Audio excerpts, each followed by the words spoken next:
Louvado seja nosso Senhor Jesus Cristo, para sempre seja louvado. Em nome do Pai, do Filho e do Espírito Santo. Amém. Queridos irmãos e irmãs, vamos para a nossa última aula sobre a Virgem Maria nas Sagradas Escrituras e hoje nós vamos falar um pouco sobre os escritos joaninos. Nós temos uma particularidade acerca dos escritos joaninos, porque eles são escritos mais tardios, pós-década de 80 da era cristã.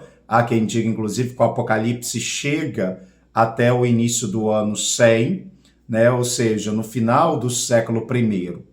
E aí nós temos os escritos mais teológicos, né? De um caráter mais aprofundado, um linguajar que já sofre a influência aí do mundo grego. Vide que o evangelista inicia o seu evangelho falando acerca do verbo. No início era a palavra, o verbo, o dabar divino, em grego, conforme a língua que fora escrito, o logos. Logos é uma terminologia bastante querida para os gregos. Eles utilizavam essa palavra para se referir a palavra, estudo, razão, o pensamento ordenador de todas as coisas. Algumas correntes filosóficas, inclusive, abordavam que o logos era uma espécie de divindade que ordenava todo o universo. Então, São João inicia o seu evangelho falando exatamente disso. No princípio era o logos, a palavra, o verbo, a palavra estava junto de Deus, a palavra era o próprio Deus. Assim, São João reflete que Cristo, ele existia antes, durante e depois. Cristo é o início e o fim, o alfa e o ômega, conforme fala lá o livro do Apocalipse. Por isso São João é retratado como o grande teólogo desta era apostólica, e o seu símbolo é a águia, porque a águia alcança altos voos, ela vê longe, porque ela vê por cima. Daí o início do evangelho exatamente se retratar acerca do logos, da palavra que habitava de junto de Deus.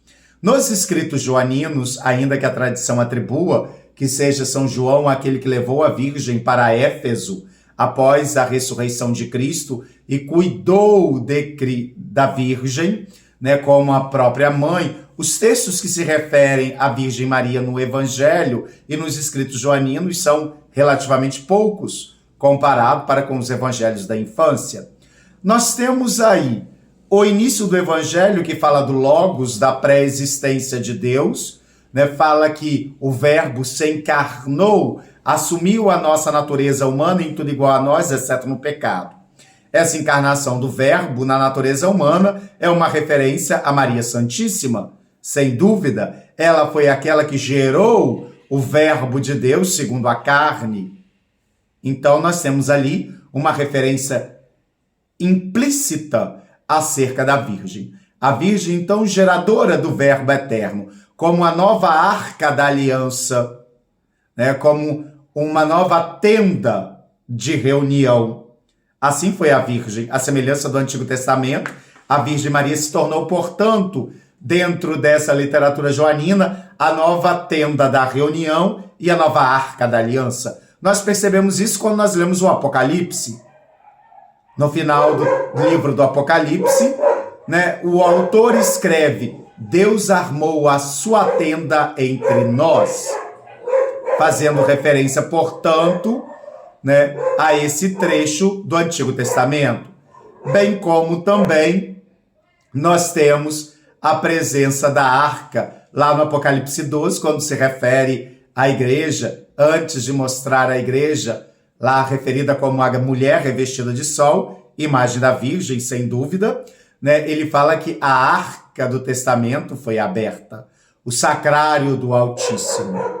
E os outros dois textos são mais famosos, é o de João, capítulo 2, acerca das bodas de Caná, em que nos é revelado a intercessão da Virgem Santíssima, e João 19, 25 a 27, que é o famoso texto da Virgem aos pés da cruz.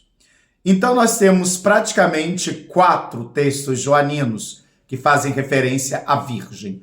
2 explícitos e 2 implícitos. O texto de João, capítulo 1, versos do 1 ao 18, faz uma referência implícita. A Virgem é aquela que vai gerar o Verbo de Deus.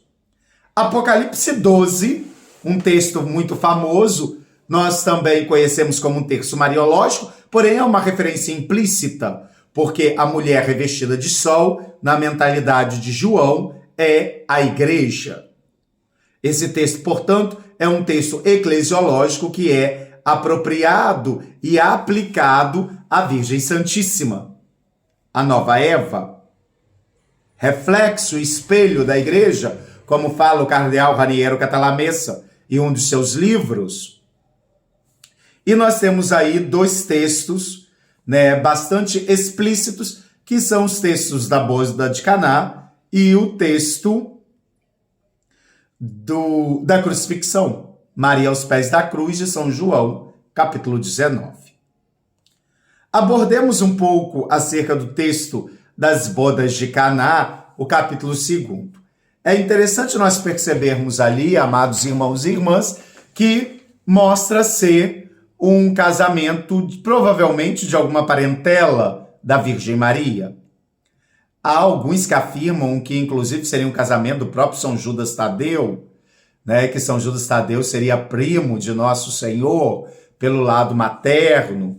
Enfim, outros já falam que seria de outro discípulo, Mas fato é que, para além dessas especulações da literatura apócrifa, nós temos no texto bíblico um casamento, que tudo indica ser de algum conhecido, algum parente, já que Nossa Senhora fora convidada, bem como Jesus e os seus discípulos. E o texto mostra que Nossa Senhora se angustia por aqueles noivos não possuírem mais vinho, o que mostra novamente uma certa proximidade, afinal não se trata de estranhos que estão a convidar qualquer um, e ela, portanto, sente essa angústia dos noivos, percebendo, mais do que a angústia dos noivos, mas talvez percebendo que os noivos passariam vergonha, que aqueles seus possíveis parentes, talvez, passariam vergonha, já que naquela época o casamento durava praticamente quase uma semana, e ali cabia aos noivos sustentar esses festejos. E então chega um determinado momento que a Virgem Maria diz: filho, eles não têm mais vinho. E Nosso Senhor, à primeira vista, poderia dizer, dizer uma palavra que muitos entenderiam que seria uma grosseria para com a Nossa Senhora, mulher. O que nós temos a ver com isto? Alguns interpretam isso, inclusive, que não seria justamente a da parentela, pela própria fala de Nosso Senhor.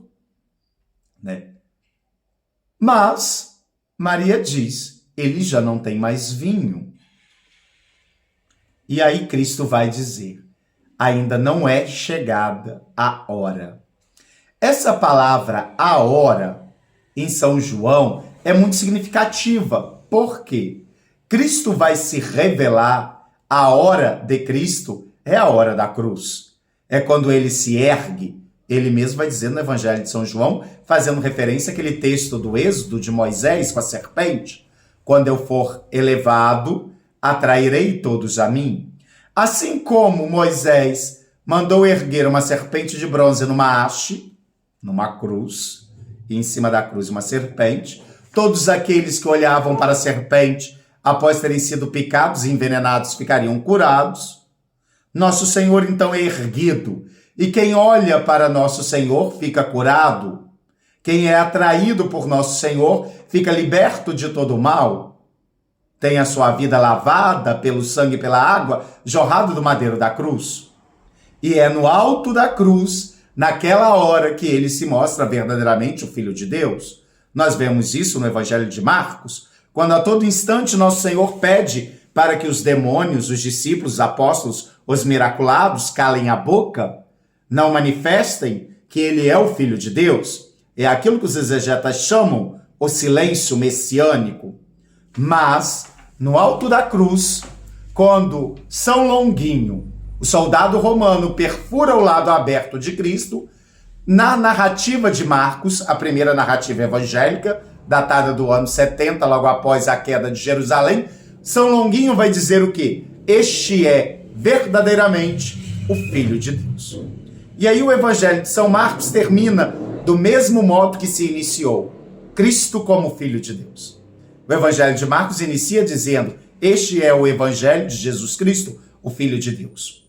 Toda vez que alguém diz que Cristo é o Filho de Deus, Cristo repreende, manda que cale a boca. No final do Evangelho, no alto da cruz, ele se revela como verdadeiramente o Filho de Deus. E essa profissão de fé sai da boca de um pagão, Lâncius, Longuinho, o portador da lança, que perfura o lado aberto de Cristo. É exatamente neste momento que Cristo se manifesta como Senhor e Salvador. A hora de Cristo é chegada, para que ele não possa ser confundido com um milagreiro qualquer.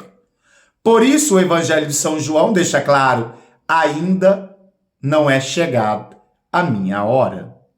Mas devido à insistência da Virgem Maria, que chega para os serventes e diz, fazei tudo o que ele vos disser.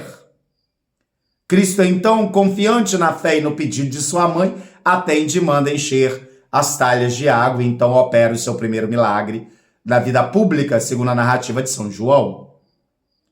E aí temos um fato interessante que termina o Evangelho. E os seus discípulos creram nele. Então aquele grupo incipiente que havia sido recém-chamado pelo Cristo passa a crer nessa primeira manifestação do poder de Deus, nessa primeira teofania do poder de Deus. Tanto que essa leitura ela é utilizada em alguns domingos do início do tempo comum, logo após a Epifania com os Reis Magos, o batismo, que é uma outra teofania, o céu se abre e a voz do Pai diz, este é o meu filho muito amado.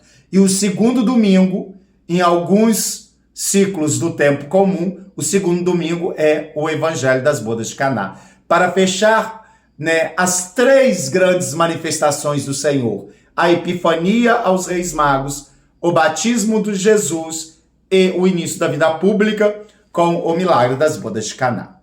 Ou seja, Epifania, manifestação da divindade, manifestação do Senhor. E o Senhor realiza os seus milagres, o seu milagre de transformar a água em vinho, e então seus discípulos creem nele. E este milagre só aconteceu porque a Virgem pediu. Eles já não têm mais vinho. E assim até hoje, este texto mostra a intercessão poderosa da Virgem. Qual nova Esther? Qual nova Esther que segura o cetro do rei e intercede pela vida de seu povo? Assim a Virgem Maria vai até o seu filho, segura o cetro real e diz, eles já não têm mais vinho. Eles já não têm uma série de coisas de que necessitam. E Cristo poderia dizer a ela, e o que, mulher, nós temos a ver com isto? Eles são pecadores? Eles seguiram caminhos tortuosos? Eles fizeram más escolhas? Estão colhendo aquilo que plantou? Eles não foram prudentes? Não prepararam bem a festa com a quantidade de vinho adequado? Eles não conservaram as lâmpadas acesas com o óleo da prudência? Mas a Virgem olha no fundo do olho de seu divino Filho e implora, eles não têm mais vinho. E volta-se depois para nós e diz, fazei tudo o que ele vos disser. E assim nós mudamos o nosso caminho, nós voltamos o nosso olhar para Cristo, atendemos o pedido de Cristo, e Cristo então realiza em nós o milagre de transformar as águas das nossas vidas, muitas vezes águas sujas, em vinho inebriante da caridade divina, nos salvando, nos libertando, nos redimindo, nos curando, nos perdoando, nos afastando de todo o mal.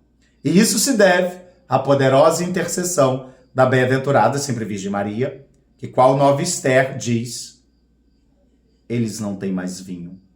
Fazei tudo o que ele vos disser.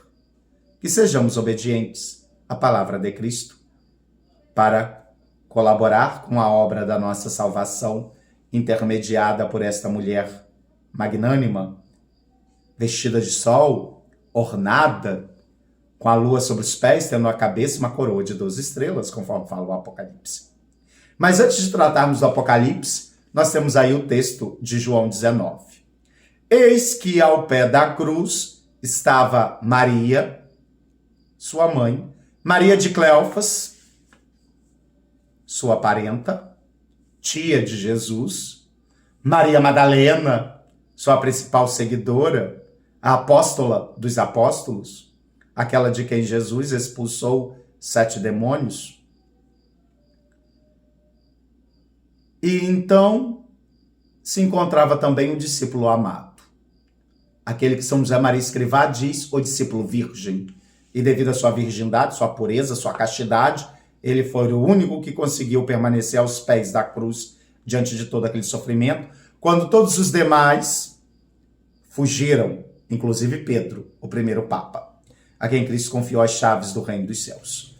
Por isso, depois, Cristo vai precisar fazer uma oração de cura interior com Pedro, quando à beira do lago diz, Pedro, tu me amas? Sim, Senhor, tu sabes que eu te amo.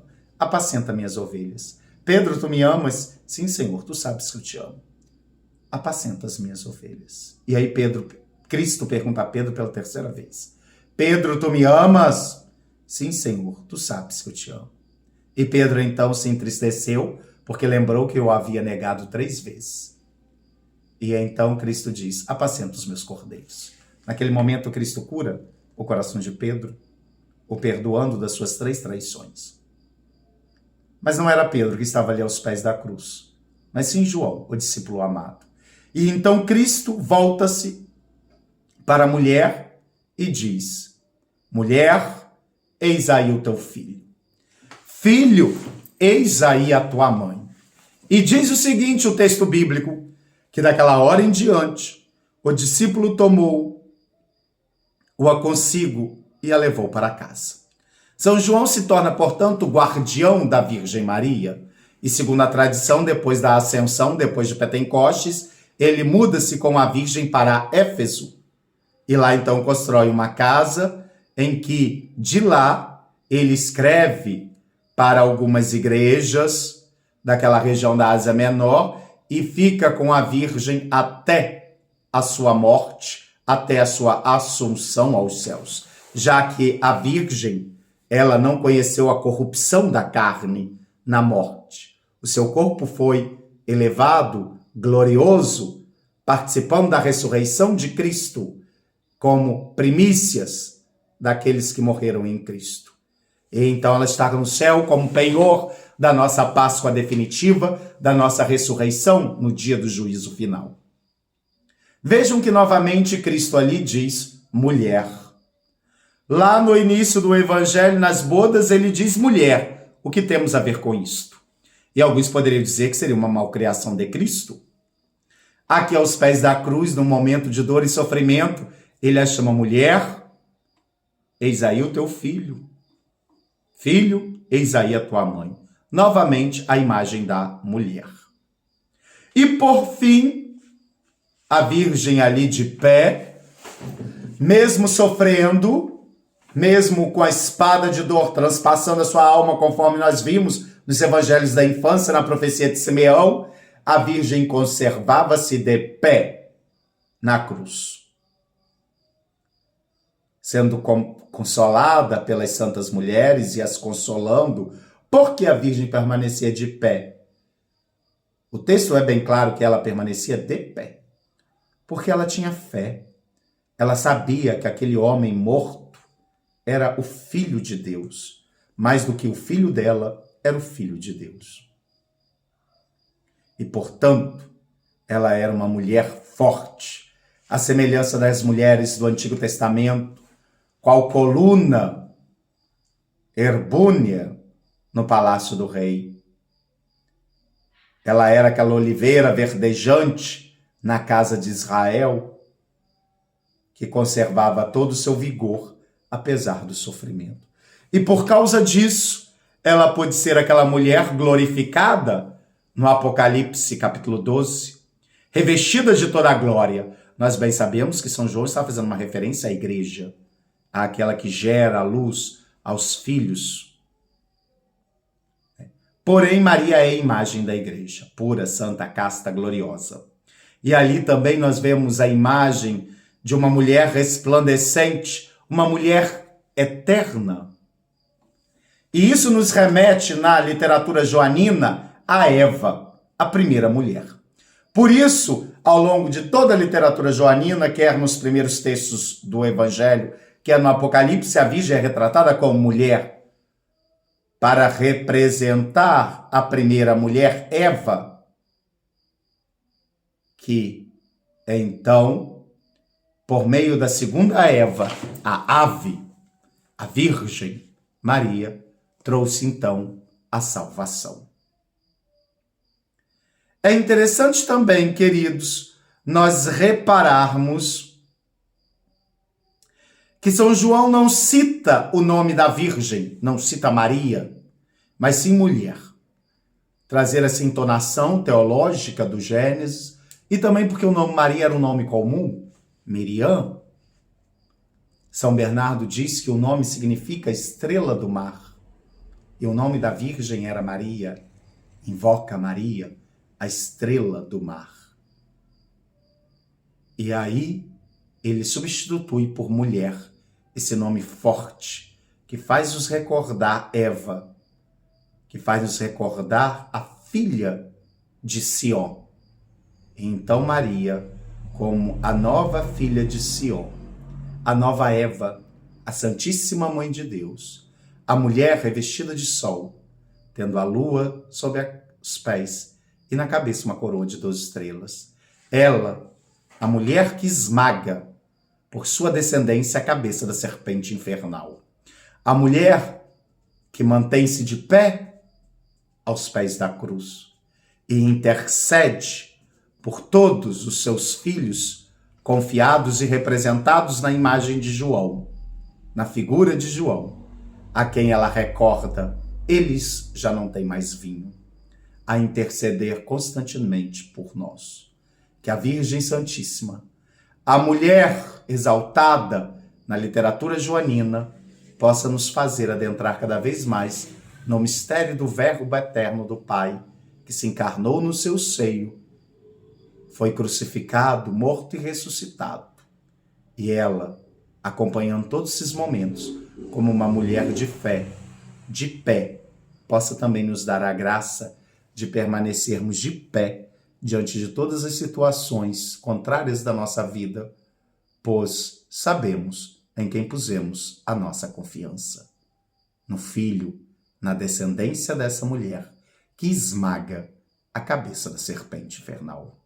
Louvado seja nosso Senhor Jesus Cristo, para sempre seja louvado.